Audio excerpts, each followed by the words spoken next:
नमस्कार दोस्तों, शुरुआत करने जा रहे हैं आज हम मैथ का सेशन और उसमें शुरू करेंगे हम आज परसेंटेज का टॉपिक। ठीक है, परसेंटेज को शुरू करने से पहले हम थोड़ा कैलकुलेशन को जानेंगे। जैसे कि परसेंटेज में हम यूज़ करते हैं भिन्न को, रेशियो को, ठीक है, और भी अदर चीज़ें हैं, वो सब पहले हम काउंट करेंगे। तो उससे पहले आप देखेंगे, आप जैसे कि हमारा परसेंटेज लिखा होता है 10%। ये तो हमें पता है कि 10% का मतलब 1/10 होता है। यदि हम इसको एक रेशियो में देखेंगे तो इसको हम रेशियो में भी क्या लिखेंगे, 1:10। सही है, ये एक इसका रेशियो से कनेक्ट कर दिया गया है एक पोर्शन। और यदि अब हम इसको परसेंटेज के अंदर देखेंगे, परसेंटेज को जब हम पढ़ेंगे तो उसमें 10% बराबर 1/10, ऐसे ही हम देखेंगे 20% बराबर 1/5, और ऐसे ही देखेंगे हम 16 सही 2/3% बराबर 1/6, और ऐसे ही देखेंगे आप देखेंगे इसमें 9 सही 1/11% बराबर 1/11। ठीक है, ये वो परसेंटेज हैं जो आपके एग्ज़ाम में सबसे ज़्यादा घूम फिर कर आती हैं। और एक और होता है 33 सही 1/3%, जो बराबर होती है 1/3 के। तो इनको हमें सॉल्यूशन से पहले क्या करना पड़ेगा, इनको हम याद कर लेते हैं, वो ज़्यादा अच्छा रहता है। जैसे कि 1/10 आया कैसे है, इसको एक बार देख लेते हैं। ये हमारा है 10%। प्रतिशत का मतलब होता है प्रत्येक 100 पर होने वाली गणना। प्रत्येक 100 पर होने वाली गणना को हम परसेंटेज कहते हैं। और यदि इस परसेंटेज को हम यहाँ से हटाएंगे तो इसका मतलब हो जाएगा अपॉन 100। अगर हम इसको 100 नीचे लिखें या परसेंटेज बराबर लिखें तो बात बराबर ही होती है। तो जब इसको हम यहाँ से 0 से 0 कैंसिल करेंगे तो ये बनेगा आपका 1/10। ऐसे ही आपका 20% है, इसको देखेंगे हम सॉल्यूशन इसका। 20% जैसे कि ये लिखा है, और 20% का मतलब यहाँ पर परसेंटेज लिखा है, तो परसेंटेज हटाने के लिए हमें क्या करना पड़ेगा, इसको 100 से डिवाइड करना पड़ेगा। और जब 100 से डिवाइड करेंगे तो इसको काट देंगे और बराबर देखेंगे आप 1/5 आ जाएगा। 2 से 10 को काटेंगे 5 बार, तो इस प्रकार से हमने ये प्राप्त कर लिया। ऐसे ही है 16 से 2/3%, तो इसको भी हम क्या करेंगे, इसका भी एक बार सॉल्यूशन देख लेते हैं। तो 16 तिया 48, जो नीचे वाला हर होता है उसकी हम राइट वाले के साथ में मल्टीप्लाई करते हैं और ऊपर वाले को उसके साथ ऐड करते हैं। तो ये यहाँ से बनेगा हमारा 16 तिया 48 और +2 बराबर हो जाएगा 50/3%। अब इस परसेंटेज को हटाएंगे तो वही जानना होगा हमें क्या, कि इसको हमें 100 से डिवाइड करना होगा, और नीचे आपका 3 पहले से है, तो इससे हम इसको 2 बार काटेंगे, बराबर बन जाएगा 1/6। अब ये तो चीज़ें हम सीख ही रहे हैं, लेकिन अब आप जब भी एग्ज़ाम में जाएंगे तो इनको आप सॉल्व नहीं करेंगे, डायरेक्ट इनको याद रखेंगे, वहाँ आपका टाइम बच जाएगा। इसके बाद आप देखेंगे 9 सही 1/11%, इसका भी मल्टीप्लाई करेंगे, +1 ऐड करेंगे, तो 11 9 99 +1 बराबर हो जाएगा 100/11, और इंटू 100 से 100 कैंसिल, बराबर हो जाएगा 1/11। ऐसे ही है 33 राइट 1/3, तो इसको मल्टीप्लाई करेंगे, ये भी कितना हो जाएगा 33 तिया 99, और +1 बराबर लिखेंगे इसको हम 100/3, और इंटू परसेंटेज को हटाने के लिए नीचे 100 से डिवाइड करेंगे, तो 100 से 100 कैंसिल होगा, बराबर हो जाएगा 1/3। तो ये देख लिया हमने इनका सॉल्यूशन। अब आगे से आपको क्या करना है, इनका सॉल्यूशन नहीं करना है, हमेशा इनको याद रखना है। जैसे कि 10% को जब भी आपको क्वेश्चन में कहीं पे दिखे 10% का मतलब आपके माइंड में एकदम से क्लिक कर जाना चाहिए कि 1/10 की बात कर रहा है। जहाँ भी आप देखेंगे 20%, वहाँ पर क्लिक करना चाहिए कि 1/5 की बात कर रहा है। और जहाँ पर देखेंगे आप 16 सही 2/3%, वहाँ आपको 1/6 क्लिक करना चाहिए। और ऐसे 9 सही 1/11% है, तो उसके लिए क्लिक करना चाहिए 1/11, और 33 सही 1/3 के लिए करना चाहिए 1/3%। ठीक है ना। तो अब आगे से आपको इनको याद कर लेना है। ठीक है, अब इसी प्रकार से और भी चीज़ें देखेंगे। तो आगे शुरू करते हैं हम। जैसे कि हमारे पास नंबर है 20 का 50%। परसेंटेज निकालते कैसे हैं अब ये भी देखना है हमें।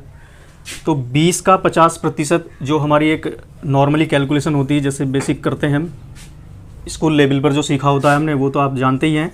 20 का मतलब यहाँ पर क्या होता है मल्टीप्लाई, और ये आपका 50, और परसेंटेज को जब हटाते हैं तो आपको पता है कि वो उसमें हमें 100 से डिवाइड करना पड़ता है।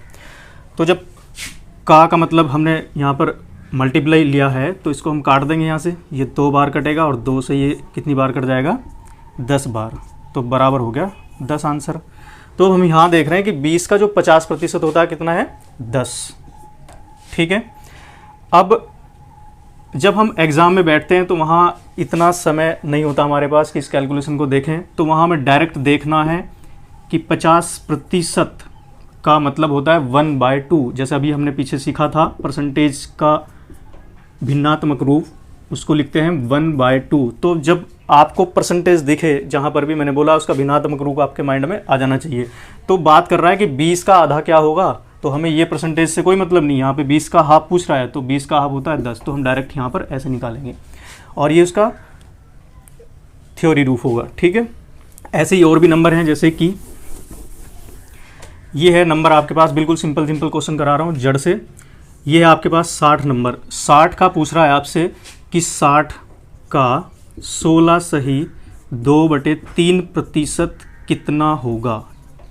ठीक है ना, का 16 सही 2/3% कितना होगा। अगर हम इसको देखेंगे तो आपके माइंड में डायरेक्ट क्लिक करना चाहिए कि 16 सही 2/3% का मतलब बोल रहा है 1/6 की बात कर रहा है वो डायरेक्ट। अगर सॉल्यूशन लेंगे आप तो सॉल्यूशन तो आपको पता है, आप यहाँ पर का मतलब मल्टीप्लाई लगाएंगे और उसके बाद इसको मल्टीप्लाई करेंगे, तो इसको लिखेंगे आप यहाँ पर 50/3/100। ठीक है, तो जब निकल के आएगा। लेकिन अब आपको पता है कि 60 का 1/6 हिस्सा पूछ रहा है, तो डायरेक्ट आप जवाब देंगे यहाँ पर कितना, 60 का मतलब 1/6 पूछ रहा है भाई, 10 नंबर चाहिए आपको।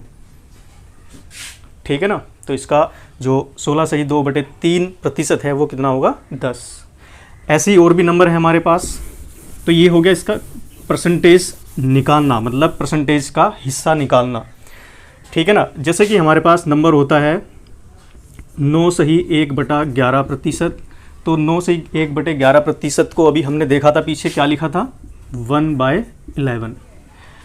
तो यहाँ पर इस परसेंटेज का जो मतलब है आप एक्चुअली उसको समझो पहले। ये जो परसेंटेज लिखा है ये आपको बताना चाह रहा है कि यहाँ पर कोई नंबर है, मान लेते हैं कि कोई एक ये लाइन है, उस लाइन के जो नंबर हैं वो टोटल हमारे पास कितने हैं 11।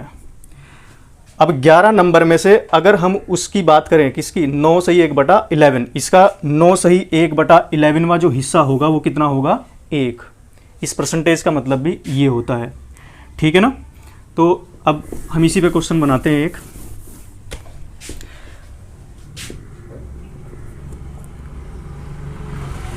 नंबर है हमारे पास 22, 220 कर लेते हैं। 220 का 9 सही 1/11% कितना होगा। अब आपको ऐसे क्वेश्चनों को कैलकुलेशन से नहीं करना, डायरेक्ट समझना है। हमारे माइंड में क्लिक कर रहा है कि 9 सही 1/11% का मतलब होता है कितना 1/11, और 11 ही माइंड में है। तो आप देखेंगे कि 222 ये 220 लिखा है, तो उसको आप 11 से डिवाइड करेंगे तो कितना आएगा, ये बन जाएगा आपका, मुझे तो पूरा करना पड़ेगा लेकिन आप अपने माइंड से करेंगे, उसको अपॉन 11 करेंगे वहाँ पर, तो बराबर बन जाएगा ये 20 नंबर। ठीक है, 11 दूनी 22 कर देंगे और 0। तो इसी प्रकार से आगे देखते हैं क्वेश्चन, थोड़ा सा आगे बढ़ेंगे। अब हमारे पास क्वेश्चन आते हैं, जैसे कि आप बुक का सहारा लेंगे, वहाँ पर क्वेश्चन होते हैं कि राम की आय श्याम की आय से 20% अधिक है। क्वेश्चन है हमारे पास कि राम की जो आय है भाई वो है श्याम की आय से 20% अधिक, श्याम की आय से 20% अधिक है। ठीक है ना, किससे, श्याम की आय से। ठीक है, तो यहाँ पर हमें समझना है कि राम की आय श्याम की आय से 20% अधिक है। बस आप अभी समझेंगे, क्वेश्चन में नहीं लिखूंगा, लेकिन आपको इस लैंग्वेज को समझना है कि 20% अधिक है। अब हमें परसेंटेज से कोई मतलब नहीं, हमें इसका भिन्नात्मक रूप जानना है, वो होता है 1/5। अब आपको देखना है कि राम की आय श्याम की आय से 20% अधिक है। किसकी आय से अधिक है? श्याम की आय से। तो जो नीचे वाली वैल्यू होती है, ये वो वैल्यू होती है जिससे वो तुलना कर रहा है हम दूसरे बंदे की। जैसे कि राम की तुलना किससे कर रहा है उसने? श्याम से। तो ये तो हो गई यहाँ पर श्याम की आय, ठीक है। अधिक है, राम की आय श्याम की आय से 20% अधिक है, तो ये जो हिस्सा है राम की आय इतनी तो है ही, प्लस जो ऊपर वाली वैल्यू होगी वो भी उसके साथ है। तो अब इसको आगे देखेंगे आप। यदि हमारे पास दोनों बंदे हैं, एक तरफ राम है एक तरफ श्याम है, तो इसमें देखेंगे राम की आय श्याम की आय से 20% अधिक है। किसकी आय से? श्याम की आय से। तो श्याम की आय तो हमने देख लिया, जब भी ऐसे तुलना करता है तो नीचे वाली जो वैल्यू होती है जिससे तुलना होती है वो मान तो होता है उसका, और जिसकी तुलना होती है कम या अधिक वो ऊपर वाला नंबर होता है, वो उसमें कम बोला है तो घटाएंगे और अधिक बोला है तो जोड़ देते हैं। तो श्याम की आय निकल के आ जाएगी यहाँ से 6। अब इसका भी आपसे यहाँ पर रेशियो पूछा जा सकता है, या हो सकता है इसका उल्टा यहाँ पर परसेंटेज पूछा जा सकता है। तो यहाँ पर हमारे पास वैल्यू आ चुकी है, राम और श्याम का जो आय का रेशियो है 6:5 है। अब इसी का अगर आपसे एक क्वेश्चन और बना के पूछ ले कि श्याम की आय राम की आय से कितना प्रतिशत कम है, तो यहाँ पर भी एक क्वेश्चन बनेगा इसी का परसेंटेज। तो श्याम की आय राम की आय से कितना प्रतिशत कम है, तो श्याम की आय है भाई कितना हमारे अकॉर्डिंग, तो 1 है, 1 कम है। अब इसका अगर हम परसेंटेज निकालते हैं तो परसेंटेज निकालने के लिए क्या करेंगे? श्याम की आय कम कितनी है? 1। किससे? राम से। तो राम की वैल्यू कहाँ पुट करेंगे? नीचे। और हमें पता है कि 1/6 जो वैल्यू होती है वो होती है 16(2/3%। ये अब आपको निकालने की ज़रूरत नहीं है, जब याद हो जाएगी तो ये आपका हो सकता है 30 सेकंड बचाए एग्ज़ाम में, हो सकता है पूरा 1 मिनट बचा दे। तो इन चीज़ों को आपको ध्यान देना है। ऐसे ही आगे बढ़ेंगे फिर इसी प्रकार से आगे एक एग्जाम्पल और देखेंगे हम। अभी जो देखा हमने राम और श्याम का, ऐसे ही देखते हैं हम एक उम्र के ऊपर भी क्वेश्चन बनते हैं। एक क्वेश्चन है जैसे कि सीता की उम्र गीता की उम्र से 16(2/3% अधिक है, ठीक है ना। तो ज्ञात कीजिए कि गीता की उम्र सीता की उम्र से कितना प्रतिशत कम है, ठीक है। दोनों क्वेश्चन बन जाएंगे यहाँ से। तो सीता की उम्र गीता की उम्र से, सीता की उम्र, ये हमारे पास एक सीता है, इसकी उम्र की कंपेयर किसके साथ कर रहा है? गीता की उम्र की, गीता की उम्र से। ये बोल रहा है कि सीता की उम्र गीता की उम्र से 16(2/3% क्या है? अधिक है, ठीक है ना। अधिक के लिए हम क्या करते हैं? ऊपर उठाते हैं, उसको एरो लगा देते हैं, अधिक है। तो क्वेश्चन यहाँ से बनेगा हमारे लिए कि गीता की उम्र जो है सीता की उम्र से कितना प्रतिशत कम है, ठीक है। पहले तो आप इसका भिन्नात्मक रूप देखेंगे। भिन्नात्मक रूप आपको पता है वो होता है 1/6। एक बार और कंफर्म करा देता हूँ कैसे आता है 1/6। ये इन दोनों की हम क्या करते हैं? यहाँ पर गुणा करते हैं, और इसके बाद ऊपर वाला जो अंश होता है उस जो गुणा करके आपके पास जो नंबर आता है उसमें उसको ऐड कर देते हैं, ठीक है ना। तो यहाँ से देखेंगे 16 × 48, 48 में जब 2 को जोड़ेंगे तो बनेगा यहाँ से नंबर कितना? 50/3। अभी परसेंटेज साथ में है, केवल इसका जो खुला हुआ रूप था हमने उसको बंद किया है। यहाँ पर अभी परसेंटेज लगा हुआ है, लेकिन जब इस परसेंटेज को हटाते हैं हम तो क्या करते हैं? परसेंटेज लगाना होता है तो ऊपर 100 से मल्टीप्लाई करते हैं, और जब हटाते हैं तो नीचे अपोन में करते हैं, ठीक है ना। तो काटेंगे इसको 50 से 2 बार, और ये मल्टीप्लाई करके यहाँ पर बना देगा 1/6, ठीक है ना। अब यहाँ पर नंबर हमारे पास आ चुका है 16(2/3 का जो भिन्नात्मक रूप है 1/6। तो इसकी तो अब ज़रूरत नहीं है, ये तो कैलकुलेशन थी, सीख चुके हैं आप। अब 1/6 का मतलब क्वेश्चन था सीता की उम्र गीता की उम्र से 16(2/3% अधिक है। अब परसेंटेज इसको भी आप भूल जाएंगे। अब आपके पास नंबर है यहाँ, ये हमने बोला था कि यहाँ पर जो कंपेयर होती है जिस बंदे से, वो तो होता है हमेशा नीचे वाला। जैसे कि सीता की उम्र की कंपेयर किसके साथ हो रही है? गीता के साथ, तो नीचे वाली जो वैल्यू है वो होगी गीता की, और कम है या अधिक है वो नंबर होता है ऊपर वाला। तो यहाँ पर देखेंगे, अगर हम इसका रेशियो यहाँ से निकालेंगे, सीता और गीता का जो एज का जो रेशियो होगा, इसका रेशियो भी पूछा जा सकता है कि दोनों की उम्र का अनुपात ज्ञात कीजिए, तो डायरेक्ट जवाब बन जाएगा आपका यहाँ से कितना, ये तो हो गया गीता, और वो पूछ रहा है, बोला था क्वेश्चन में सीता की उम्र गीता से 16 से 2/3% अधिक है, तो अधिक का मतलब उसको जोड़ेंगे, तो यहाँ पर सीता का जो रेशियो है वो है 7। अगर सीता की उम्र 7 है तो गीता की उम्र 6 है। अब क्वेश्चन यहाँ से हमारे लिए पूछा गया था कि गीता की उम्र सीता से कितने प्रतिशत कम है, वही उल्टा रूप इसका पूछा गया है। तो अगर आप ग्रुप डी में बैठेंगे तो देखो आपसे यहीं तक की डिमांड करेगा, दोनों का रेशियो पूछ सकता है। अगर आप आगे और एग्जाम में किसी अच्छे एग्जाम में बैठेंगे तो इसी का ही ये उल्टा रूप पूछ सकता है कि गीता की उम्र सीता से कितने प्रतिशत कम है। तो कम के लिए वही करेंगे, आप देख रहे हैं यहाँ पर हमारे अकॉर्डिंग तो भाई कितना है, 1 कम है। परसेंटेज निकालना है, किसकी उम्र से कंपेयर कराने के लिए बोल रहा है? सीता की उम्र से। तो सीता को हम क्या करेंगे, यहाँ पर ये लिखेंगे 1 कम है किससे? सीता। तो सीता की एज हम कहाँ करेंगे? नीचे पुट कर देंगे। और आपको पता होना चाहिए कि 1/7 होता है, इसका जो वैल्यू होता है वो होता है 14/2/7%। अभी मैं आपको निकाल के दिखा दूंगा, वहाँ पर नहीं लिखी हमने। ये कैसे होगा? 1/7 × 100,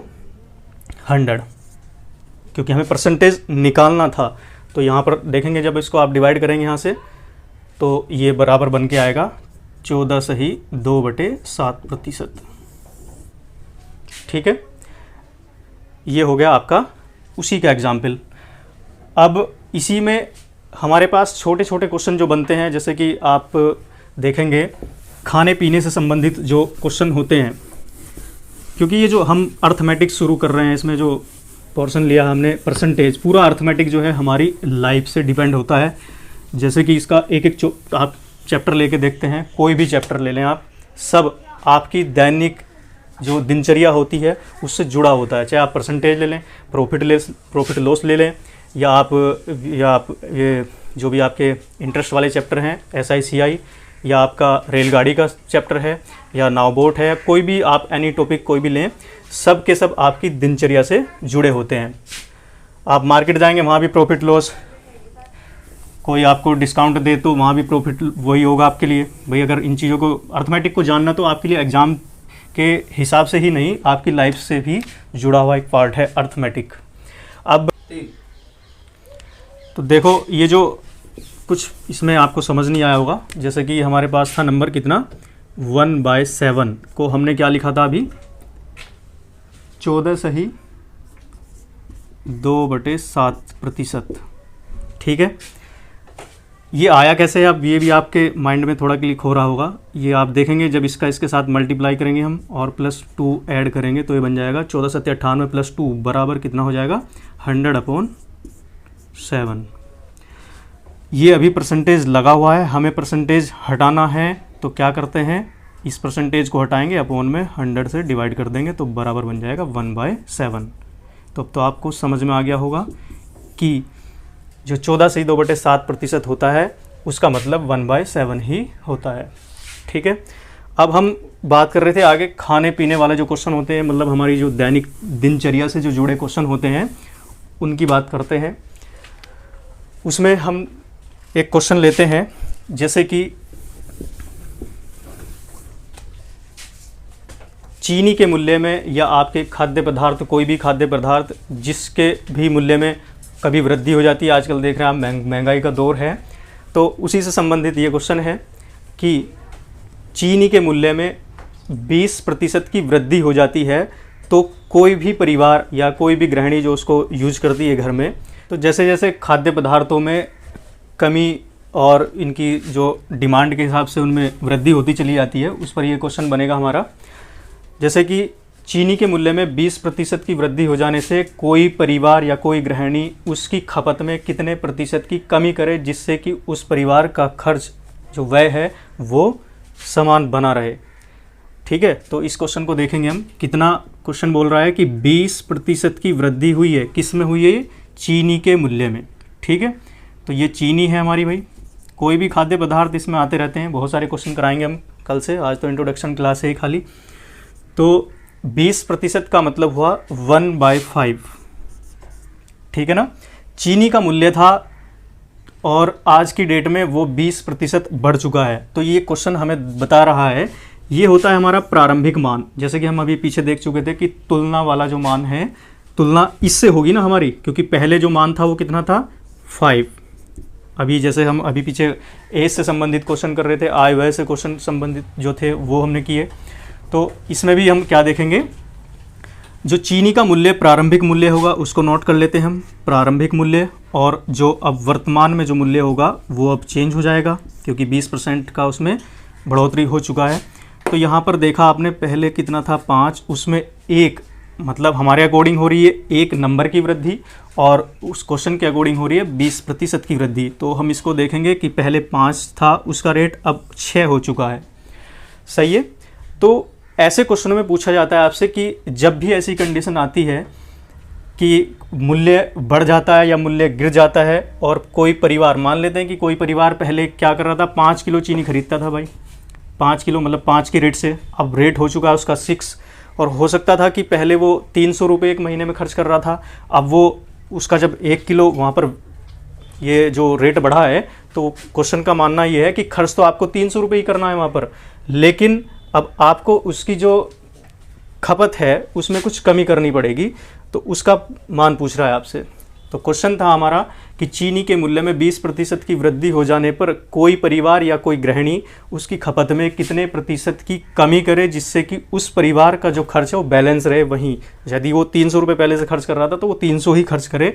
तो उसमें आपको देखना है कि वो कितना खपत कम करे, या आपको चाय कितनी कम पीनी है, ठीक है ना। तो ऐसे क्वेश्चनों में कुछ नहीं होता, केवल आप देखेंगे हमारे साथ, यहाँ पर हम देख रहे हैं कि प्रारंभिक मूल्य उसका 5 था, अब जो आज का मूल्य है वो हो चुका है 6। हमारे अकॉर्डिंग जो बढ़ रहा है वो 1 मूल्य बढ़ा है।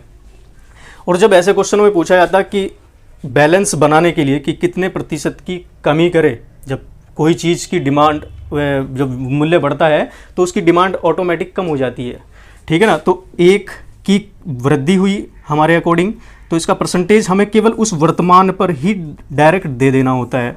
तो ये बन जाएगा यहाँ से आपका 1/6, ठीक है ना, 1/6। तो 1/6 को हम जानते हैं कितना होता है, 16 सही 2/3%, यही इसका मान होगा, ठीक है। ऐसे एक क्वेश्चन और बता देता हूँ मैं, ये कल से आप बिल्कुल 0 से शुरू करेंगे, और आज तो खाली इंट्रोडक्शन है। आगे हम ऐसे ही क्वेश्चन देखते हैं कि मान लेते हैं क्वेश्चन हमारे सामने है कि चावल के मूल्य में, चावल का जो मूल्य है, चावल का मूल्य 11.1/9% कम हो जाता है। चावल का जो मूल्य है, जैसे कि आजकल नया चावल है तो उसके अकॉर्डिंग ही हम मान लेते हैं कि चावल का मूल्य 11.1/9% कम हो चुका है। तो क्वेश्चन कहेगा कि कोई भी परिवार उसके खर्च को बैलेंस करने के लिए खर्च उतना ही करना है, तो उसकी जो, जब उसका मूल्य कम हुआ तो भाई हम खरीदना, ऑटोमेटिक बात है कि ज़्यादा खरीदना पड़ेगा। तो ऐसे क्वेश्चन को बैलेंस करने के लिए हम क्या करेंगे, डायरेक्ट तोड़ेंगे। हमें अब ये नहीं दिखाई देना चाहिए, इसकी जगह हमें क्या दिखेगा 1/9, ये हम पीछे सीख चुके हैं। तो 1/9 का मतलब यहाँ से बन जाएगा कि जो चावल का प्रारंभिक मूल्य था जिससे तुलना हो रही है वो कितना होगा 9, और जो आज वर्तमान में जो मूल्य है वो आपके सामने हो जाएगा। तो इसमें क्या हुआ है, गिरावट हुई है, कमी हुई है, ठीक है ना। तो पहला मूल्य कितना था 9, और आज का जो मूल्य है वो बन चुका है 8। क्वेश्चन है चावल के मूल्य में 11 से 1/9% की कमी हो जाने के कारण कोई परिवार उसके खर्च में कितने प्रतिशत की बढ़ोतरी करे, जिससे कि उस परिवार का खर्च स्थिर रहे। तो स्थिर के लिए हमने देखा है हमें हमेशा क्या करना होता है, अपने अकॉर्डिंग देखना होता है। हमारे अकॉर्डिंग 1 की वृद्धि, उसकी जो गिरावट आई है वो कितनी हुई है 1 नंबर की, उस 1 नंबर पर ही उसका जवाब देना होगा। तो ये हमारा 1 है और वर्तमान मूल्य 8 है, तो इसका परसेंटेज आप यहाँ पर दे देंगे। तो जब इसको काटेंगे हम तो यहाँ पर देखेंगे 4 से काटा इसको 4 दूना 8, और 4 से उसको काटेंगे तो 4 दूना 8 और 4 पंजे 20, ठीक है। 4 दूना 8, 2 बचेगा यहाँ पर, ये बन जाएगा 4 पंजे 20, तो बराबर जो वैल्यू बन रही है आपकी 25/2 बराबर बन जाएगी 12.5%। ठीक है, अगर आपको नहीं दिखाई दे रहा है इसमें तो आप जो मैं बोल रहा हूँ उसको नोट कर लें। तो इसका मान जो बनेगा 12.5% इसका वैल्यू आ जाएगा। तो क्वेश्चन का जवाब होगा कि उस परिवार को अपनी खपत में 12.5% की वृद्धि करनी होगी, तब जाके उस परिवार का बैलेंस स्थिर रहेगा। ठीक है दोस्तों, तो आज हम यहीं तक सेशन को बंद करते हैं। हमारा जो चैनल है वो है यूपी इंडिया एग्ज़ाम के नाम से, आप इसको सब्सक्राइब करें और ज़्यादा से ज़्यादा शेयर करें और जितना हो सके लाइक करें, क्योंकि इसमें आपको मैं जीरो से लेकर हीरो बनाऊंगा। ठीक है ना।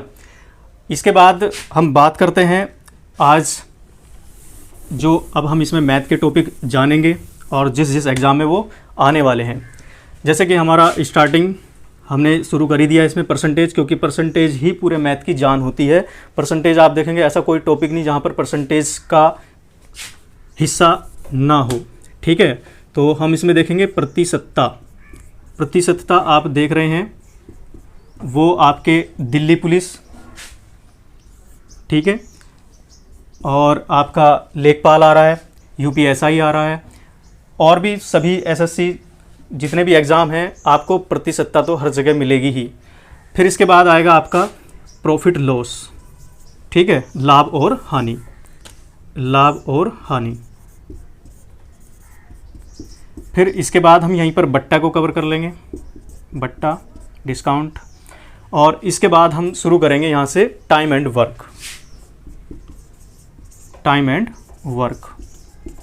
और ऐसे ही हम देखेंगे यहाँ पर पाइप एंड टंकी, क्योंकि वो भी इसी से रिलेटेड है, रिलेट करके पढ़ना है टॉपिकों को हमने, इसलिए यहाँ पर ये पढ़ा है। और इसी के साथ में हम यहाँ पर पढ़ लेंगे बट्टे के साथ ही साथ आगे हम यहाँ पर प्रतिशतता तो हो चुकी है इसमें। अब यहाँ पर मिश्रण देखेंगे आप, और मिश्रण के साथ साथ आप यहाँ पर रेशियो, अनुपात देखेंगे। ठीक है, तो अर्थमेटिक तो आपकी पूरी जान है, मतलब हर एग्ज़ाम की जान होती है। अर्थमेटिक आपको पूरा कवर कराएंगे हम जीरो से हीरो तक। और ऐसे ही जो एडवांस के टॉपिक हैं, जैसे कि लेखपाल में एडवांस आएगा आपका, और यूपीएसआई में भी एक दो टॉपिक जो है एडवांस आएगा। छोटे एग्जामों में तो आपका अर्थमेटिक से काम चल जाएगा, लेकिन अगर आप थोड़ा सा ऊपर को उठेंगे तो वहाँ देखेंगे आप एडवांस के टॉपिक भी आपको ज़रूर कवर करने होंगे, तो उनको कवर करेंगे। इसके बाद हम यहीं पर रीजनिंग को भी कवर करेंगे, एक एक टॉपिक उसका भी लेंगे, रीजनिंग पूरा कराएंगे। और उसके बाद थोड़ा जीएस के भी पार्ट कवर करेंगे। जीएस के साथ साथ करंट अफेयर्स का आपको संडे में डोज मिलेगा। ठीक है, ऐसी ये आपको संडे में मिल जाएगा करंट अफेयर्स।